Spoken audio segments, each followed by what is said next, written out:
Hola, ¿cómo están ustedes? Muy buenas noches. Buenas noches a todos en Quinto Poder, a todo el Perú y también a todas las personas que nos siguen desde el extranjero. Primero, te invito a que compartas esta información. Compártelo en tus grupos de WhatsApp, Messenger, en todas tus redes sociales, porque vamos a hablar de algo que está pasando en nuestro país, cómo se está persiguiendo a dirigentes, cómo les cambia la vida a los familiares y cómo está afectando esto a toda nuestra sociedad. Pero en estos momentos nos encontramos con Yesenia, hermana de Estefan. Así es, muchísimas gracias, un saludo a todos nuestros hermanos, seguidores de Quinto Poder, un medio alternativo que sabemos tiene muchísimo arraigo en el pueblo peruano y muy querido y aceptado además. Nosotros como familiares, en mi caso representante de la Asociación de Familiares de los Dirigentes del Frente de Defensa del Pueblo de Ayacucho, con mucha preocupación anunciamos y queremos también denunciar la situación que enfrentan nuestros familiares, ellos dirigentes del Frente de Defensa del Pueblo de Ayacucho, quienes hoy están enfrentando 18 meses de prisión preventiva y que justamente esta última semana se desarrollaron las audiencias de apelación de esta medida, de la prisión preventiva. Perfecto. Cuando te contacté para la entrevista, te dije, quiero que la gente conozca a Stephanie, ¿no? Porque los medios nacionales han satanizado a los dirigentes del FREDEPA, a personas que vienen trabajando y luchando por justicia social en Ayacucho, ¿no? Y yo quiero que nos cuentes y que le cuentes a todo el Perú qué hacía Stephanie en un día normal, común, corriente. ¿Qué hacía? ¿Qué estaría haciendo Stephanie? Bueno, mi hermana, y es el caso de 7 dirigentes más, 7 jóvenes, la mayoría de ellos jóvenes, dirigentes del Frente de Defensa del Pueblo de Ayacucho, ellos, junto a mi hermana, hoy están enfrentando 18 meses de prisión preventiva, y para nosotros como familiares esta situación definitivamente nos ha generado, además de mucha indignación, también el dolor de tener que enfrentar un proceso totalmente abusivo, arbitrario, y el tener hoy que mencionar, si bien de nuestros familiares, de cómo han sido objeto de persecución política en nuestro país y estigmatizándolos y criminalizándolos en los medios nacionales como terroristas, como fracción roja, como una serie de calificativos que no se ajustan a la realidad ni a la verdad. En ese sentido, yo como hermana de Stephanie Alanya debo decir que ella no es ninguna terrorista. Ella es una joven, es una joven psicóloga ya egresada de la Universidad Federico Villarreal. Somos ayacuchanas. Es de la Universidad Federico Villarreal. Así es. O sea, una universidad que ustedes saben que es aprista, ¿no? O sea, en su mayoría, ¿no? Ella ha estudiado ahí psicología. Así es. ¿Estaba trabajando? Así es, ya ha estado desenvolviéndose en su carrera. Ella ha querido y ha decidido, una vez culminados sus estudios, hacer sus prácticas preprofesionales en la ciudad de Huamanga, porque ella considera que así sirve a su pueblo, puede servir a su tierra, y es donde ella ha querido volver. Nosotros somos ayacuchanas, somos de la tierra de Huancazancos, es una provincia de Ayacucho, y ella pues desde muy niña siempre ha tenido, en cuestión de su desenvolvimiento, de su desprendimiento, de amor a su tierra, amor a su pueblo, de querer servir a su tierra desde muy chiquitos, porque así nos inculcaron, así crecimos, mi padre, mi comunidad, mi tierra, todas las actividades que desarrollamos ahí es de manera colectiva, y quienes conocen el espíritu y la vida del poblador andino sabe que nuestras actividades, la vida misma en el campo, en nuestros pueblos recónditos, es de manera colectiva, ¿no? Entonces, nosotros hemos crecido siempre con ese espíritu de poder servir y contribuir a tu tierra. Y es así que mi hermana, al culminar sus estudios superiores, ella decide volver a Ayacucho, volver a Huamanga, y hacer sus prácticas preprofesionales, y finalmente ahí decide quedarse porque Además, ¿Cuántos años ya había regresado? Bueno, ella está hace aproximadamente 4 o 5 años atrás. 4 o 5 años. Y como cualquiera que tiene el derecho de irse donde considere. Así es. Donde considere y donde cree que pueda servir mejor. Así que mi hermana... Cuéntanos de Stephanie. ¿Era seria? ¿Era graciosa? ¿Cómo es Stephanie?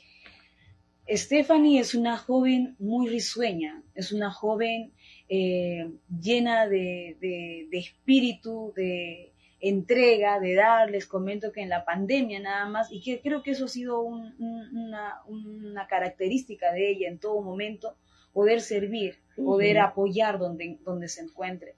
Pero en plena pandemia creó también una brigada de jóvenes para apoyar a los más necesitados en Ayacucho.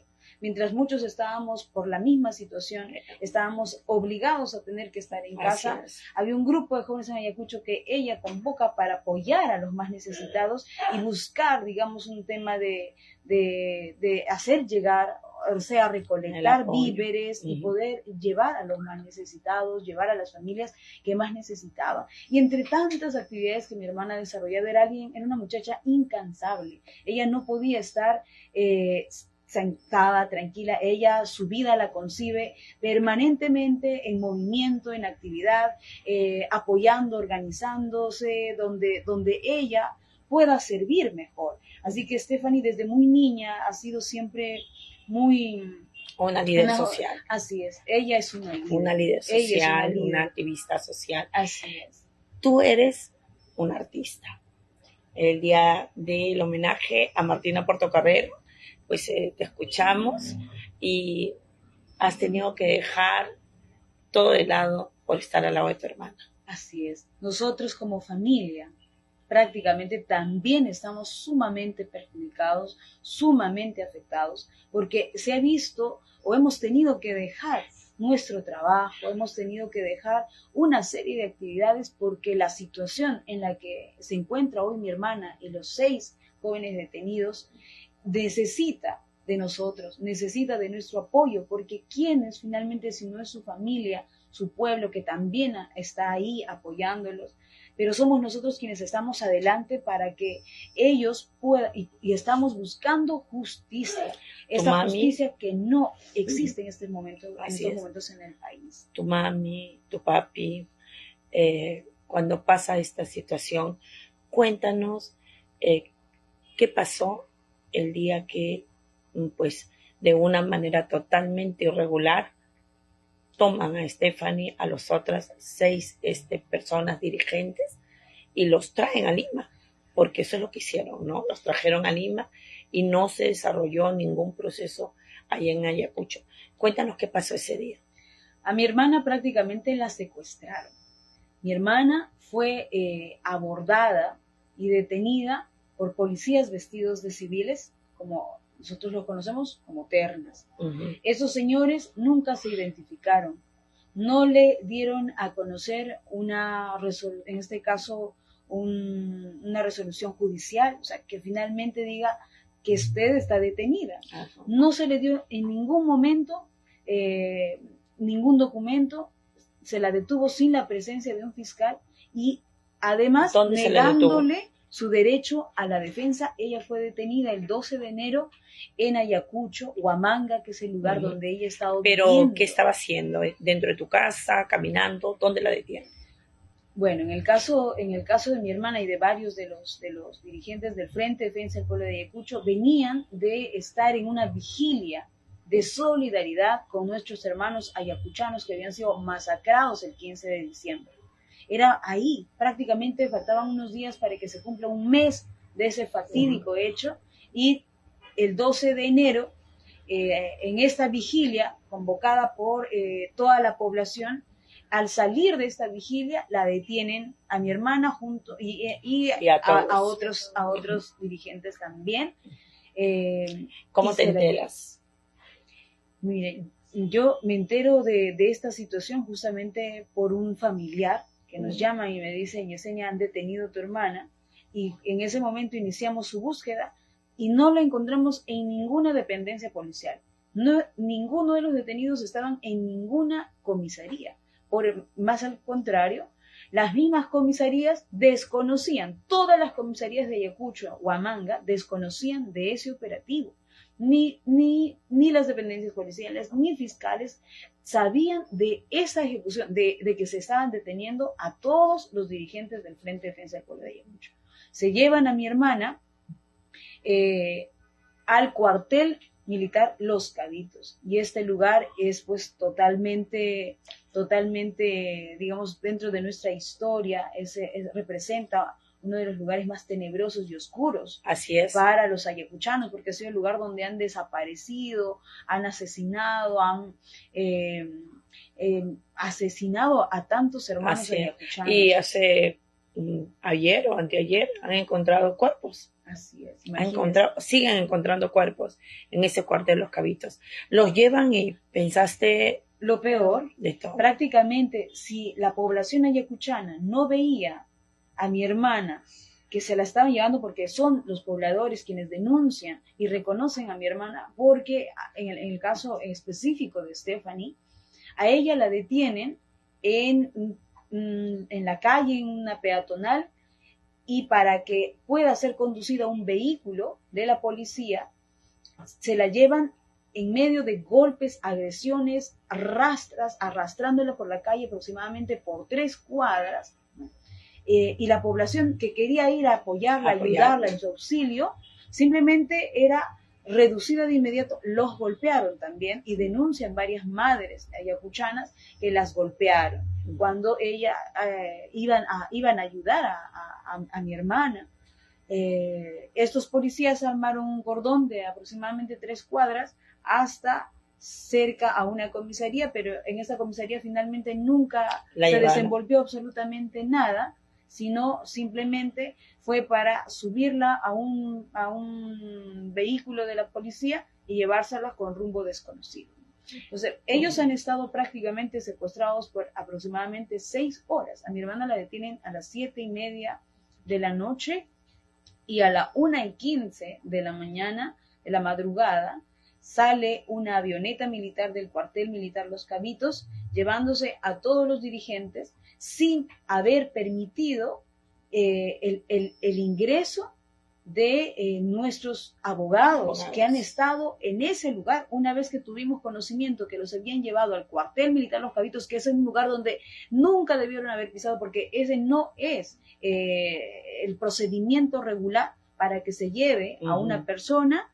Para eso existen las comisarías, no un cuartel militar. Entonces, todo esto ha sido, por eso nosotros denunciamos como familiares que la detención y todo este proceso es totalmente arbitrario, abusivo e inconstitucional.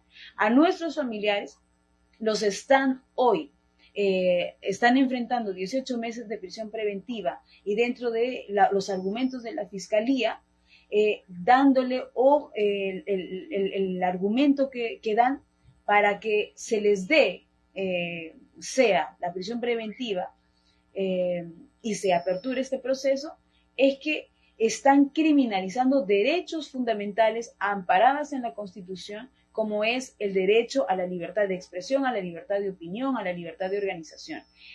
Para la Fiscalía, el pedir una nueva Constitución es una acción terrorista. El pedir una asamblea constituyente, es una acción terrorista. Y eso en ningún lugar ni del país ni del mundo puede ser considerado de esa manera, porque eso es una exigencia de una bandera totalmente democrática. Hoy el 70% de la población en el país lo está pidiendo. Entonces, todos somos ese 70% de peruanos que hoy pide una nueva constitución. ¿Somos terroristas?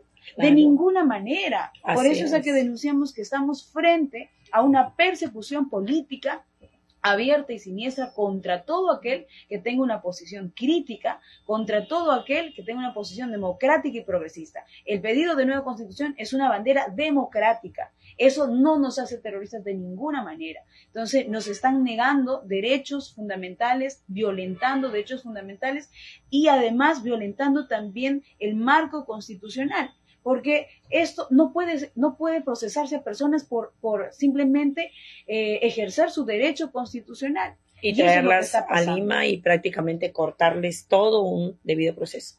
Ya es. los abogados nos van a explicar esa parte.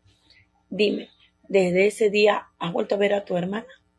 Han pasado varios días para nosotros o semanas incluso para poder ver a mi hermana.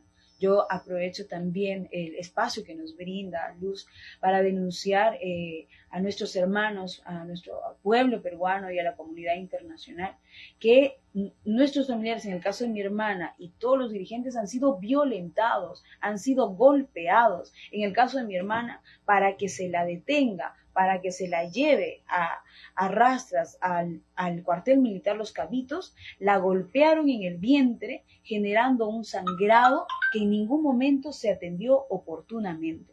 Ella hasta hoy sigue presentando sangrados, sigue con problemas de salud que no están siendo atendidos. Hay un afán desde el Estado y desde el gobierno de ensañarse con ellos, ya han generado toda una situación de estigmatización contra nuestros familiares, creando una serie de falacias, creando psicosociales que son totalmente alejados de la realidad. Y, que eso y todo eso que desde la prensa nacional se menciona, ni siquiera aparece dentro de los argumentos en la carpeta fiscal. No existe. No existe todo lo que sí se menciona, ¿no?, en estos medios de comunicación. Claramente, por eso denunciamos, es que estamos en una persecución política y esto es totalmente peligroso, porque con este caso, el caso de Ayacucho, prácticamente se abre paso también la persecución a las organizaciones sociales en el país, a las organizaciones gremiales y a todo aquel que hoy está pidiendo una nueva constitución. Cuando la viste, ¿qué es lo primero que le dijiste? ¿Qué sentiste en ese momento? De hecho, tener a un familiar en la situación en la que está mi hermana injustamente, y es totalmente injusto, si bien muy doloroso. Además del dolor, también pues es indignante. Y ya como mi mamita también lo menciona, en un primer momento de pronto ha sido duro tener que asimilar algo que en ningún momento debió haber sucedido. Mi hermana no tiene por qué estar ni detenida ni hoy enfrentando estos 18 meses de prisión preventiva, pero esto está pasando en el Perú. Se está deteniendo a personas sin haber cometido delito alguno. Y mi hermana, si bien está enfrentando tiempos bastante complejos, pero pese a toda esta situación oscura, está fuerte, está firme y sobre todo... Stephanie es una peruana, bueno, ayacuchana, sangre ayacuchana, que ama nuestro país. Totalmente, ella es muy identificada y tiene ese corazón de servicio, ese corazón que no escatima y se lo da por completo a su pueblo. Ella siempre ha estado muy identificada con las luchas del pueblo peruano y es la razón por la que ha decidido también participar y finalmente el pueblo de Ayacucho la ha elegido democráticamente como dirigente, como la vicepresidenta del Frente de Defensa. Es un frente ese histórico. frente lo escogen, o sea, hay una votación. Así es. El Frente de Defensa está conformado por más de 100 organizaciones locales, provinciales, distritales, asociaciones de madres de familia, comerciantes, estudiantes, trabajadores, obreros, campesinos. O sea, el pueblo ayacuchano está organizado y se sabe que el Frente de Defensa conglomera a una cantidad grande de organizaciones y que finalmente ellos son los que eligen a sus representantes. ¿Desde cuándo está el Frente de Defensa de Ayacucho? Este es un frente de trascendencia histórica. Es el primer frente que nace en el Perú, creado en el año 1966.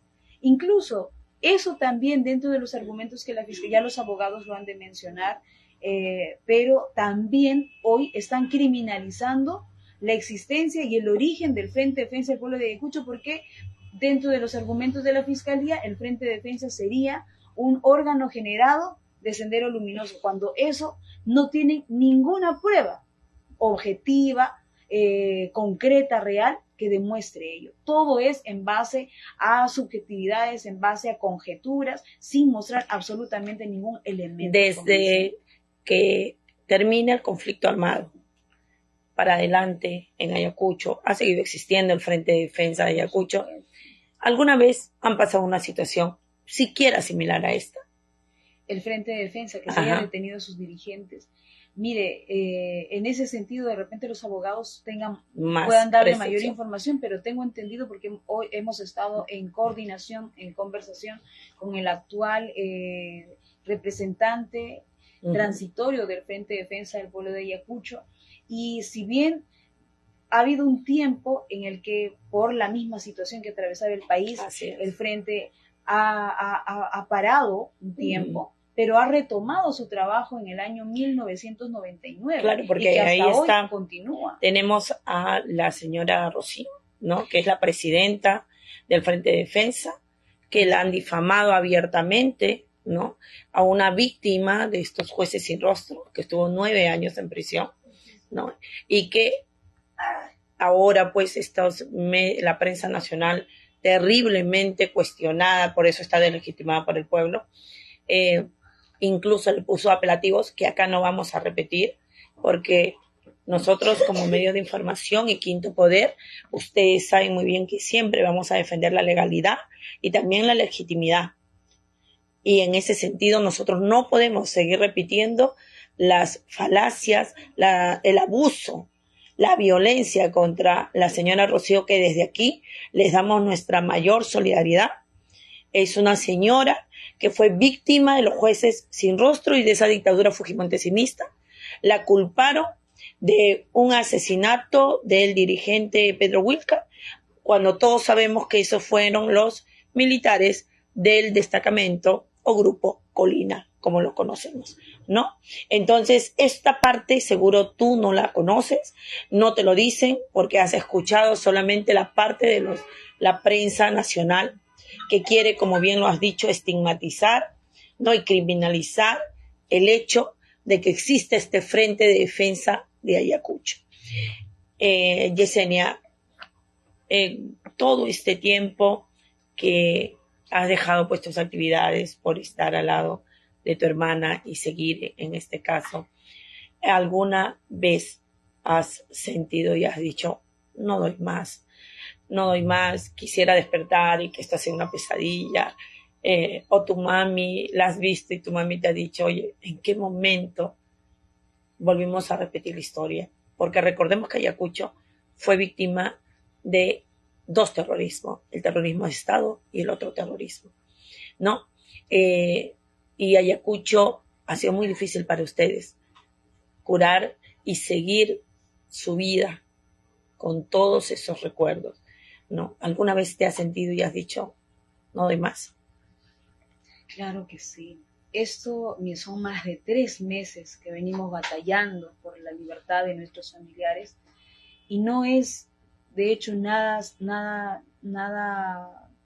fácil, porque no solamente es un tema, digamos, de hacer la denuncia, sea desde el campo legal, también las denuncias recurriendo a los diferentes medios.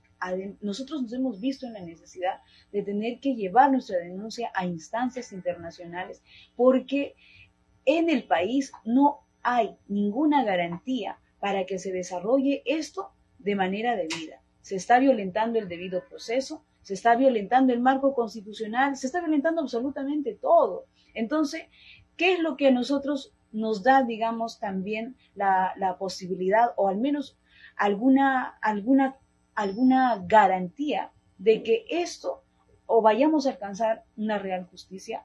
Ninguna. Por el contrario, nos dan, lo que hay es, nos dan la espalda de alguna manera. Eso fue en el primer momento. En el primer momento ha sido muy duro, porque los medios nacionales, la DIRCOTE, la Fiscalía, han desatado toda una campaña de persecución, de estigmatización en contra de nuestros familiares, que incluso hasta encontrar un abogado para nuestros familiares ha sido muy duro.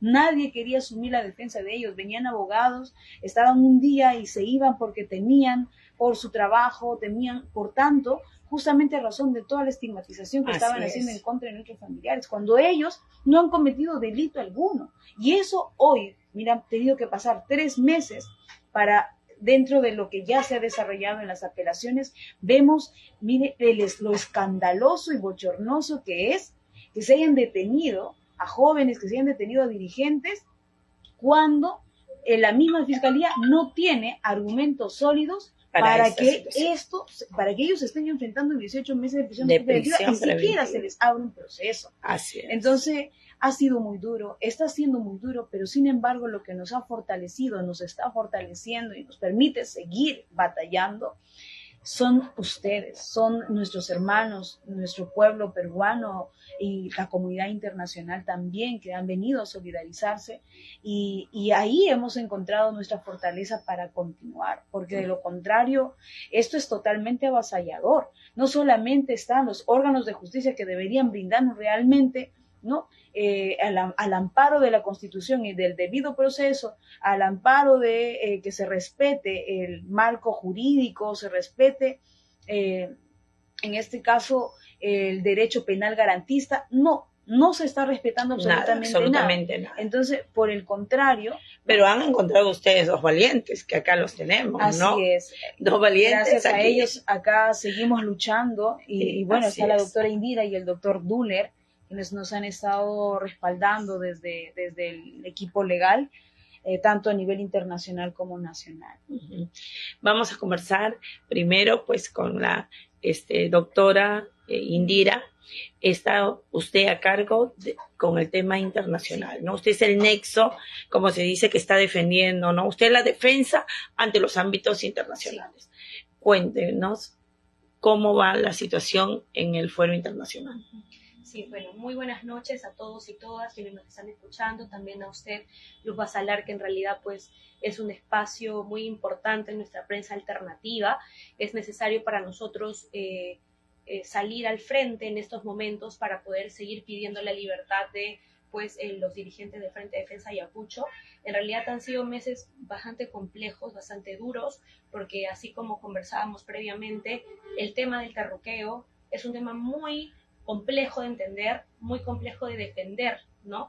Y sobre todo muy complejo de sostener, porque ha sido también, digamos, el terruqueo, para que también lo puedan dimensionar, ¿no? Venimos con esta situación ya desde hace muchos años, ¿no? Desde la persecución política, operativos desde antes, como el operativo Perseo, operativo Apolo en el 2020, perdón, operativo Olimpo en el 2020, operativo Apolo en el 2022, operativo ahora, ¿no? Con la dictadura del que empezó desde el 7 de diciembre en la Confederación Campesina del Perú, la Federación de San Marcos, ¿no?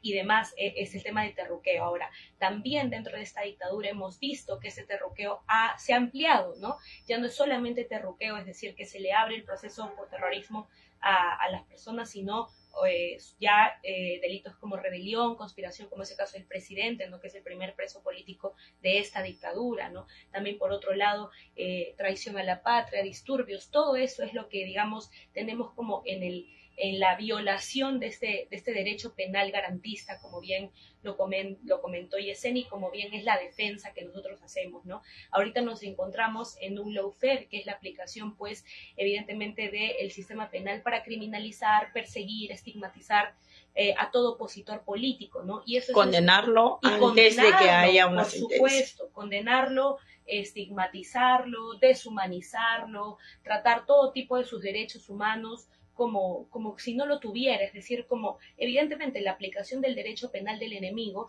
que es que pues a todo opositor político de un determinado régimen, al final pues de cuentas se le viola todos sus derechos humanos. Entonces hay un derecho penal para unas personas, no, para la sociedad considerada ciudadanos, y para otras personas que pues son consideradas no ciudadanos, ¿no? Entonces, a raíz de ello, a raíz de nuestra lectura como abogados, como activistas también, porque es cierto que no se necesita, es decir, es insuficiente solo analizar este tipo de casos desde una cuestión solo técnica. Uno tiene que analizarlo también desde una cuestión política, porque ahí se ve la magnitud de opresión que hay dentro de los dirigentes del Frente de Defensa Ayacucho, que, como dijo Yesenia, son dirigentes que pues son legitimados por la población ayacuchana, son sus dirigentes.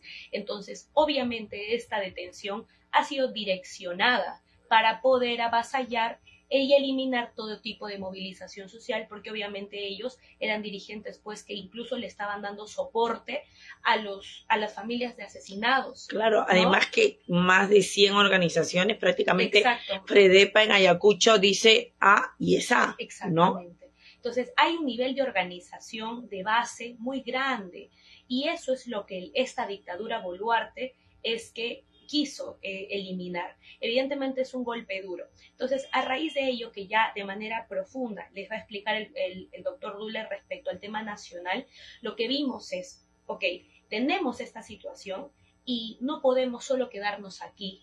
¿Por qué? Porque no hay garantías de ningún tipo. Tenemos un poder judicial coludido con la derecha, coludido con la dictadura, el Ministerio Público siempre ha trabajado con la DIRCOTE, que es la Dirección contra el Terrorismo, porque obviamente también eso ya es otro nivel de análisis en el cual tenemos que comprender que la DIRCOTE viola derechos humanos a nivel flagrante total desde hace mucho tiempo, ¿no? Y obviamente pues venimos de una sociedad post-conflicto que tiene que sanar sus heridas, que tiene que sanar diversas violaciones a los derechos humanos, como bien usted comentó. Entonces es necesario darle esa lectura. Y justamente toda esa complejidad es que la llevamos a Naciones Unidas. El día 27 de febrero del 2023 hemos participado, mi persona participó señalando y denunciando internacionalmente un informe que realicé en el cual se estructura todo lo que estoy comentando, es decir, que la persecución política y el terruqueo viene desde antes, pero se está materializando en este caso toda la opresión que ha habido antes, ahora porque ya los niveles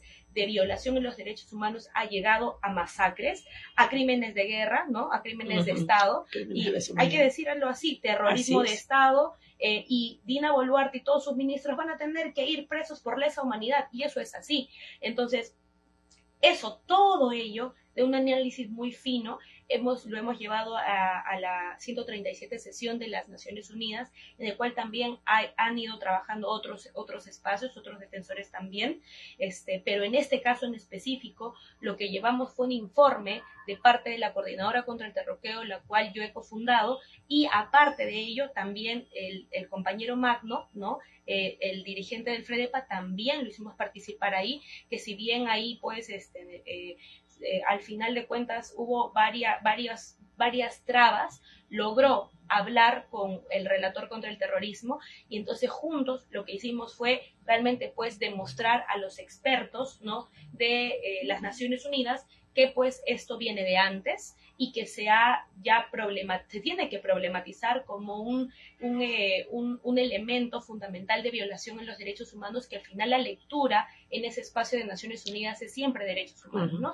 El terruqueo sería una línea de acción del terrorismo de Estado. Por supuesto, es lo que hemos argumentado, estimada Luz, es que es la estrategia estatal que está utilizando esta dictadura para criminalizar, perseguir, encarcelar y asesinar, porque recordemos que el discurso terruqueador lo que está haciendo es que las familias de asesinados y asesinadas, hermanos, compatriotas asesinados, lo que está haciendo es una impunidad, es decir, no, era terrorista, no vamos a investigar, y eso es lo que muchas veces también el Ministerio Público ha dicho, y es algo que en realidad también la DIRCOTE de manera abierta dentro de los medios de comunicación también ha señalado que pues difamando a mi patrocinada Stephanie, difamando a todos los demás, ¿no? Que en realidad es así. Entonces, como para ya terminar en este punto, dentro de Naciones Unidas se ha logrado algo muy importante. Ahí queremos. Sí, se ha logrado algo muy importante porque dentro del espacio de Naciones Unidas había un